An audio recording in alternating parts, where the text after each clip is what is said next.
This immigration drama that we have right now is only possible because we don't understand our own history.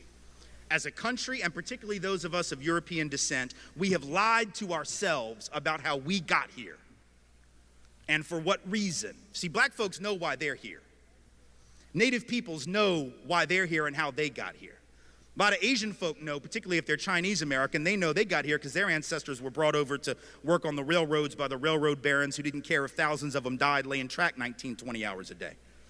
But for those of us who are from Europe, we have this fiction that we've told, and we believe it, even though there's no truth to it. You know what the fiction is? It's two parts. Number one, we say things like, with regard to Mexicans coming over the border, with regard to immigrants coming over, but only that border. That's the only one we care about, right? The southern border. I find that interesting. We're not flipping out about Canada, right? We only care about that one border, forgetting for a minute that that border was created at the end of a war that was started on false pretense by this country, after which we jacked half of their country. And you weren't taught that in school either, because our history books aren't interested in telling the truth. They tell this very patriotic history that has no relationship to the fact. So that border is artificial. Mexican folk who are coming here, documented or not, let's be clear, are coming home. Their families were here before our families were here in almost every instance. But we forget that, and then we say things like, well, I don't mind them coming. I just want them to come legally like my people did. The hell does that even mean? Come legally? There was no law to break when our people came. The fact that we didn't break a law that didn't even exist, you don't get cookies for that.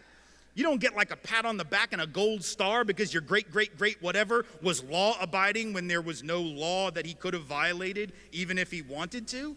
But we've told this lie that we came for these upstanding principles. So we'll say things like, well, you know, our people came for liberty and freedom.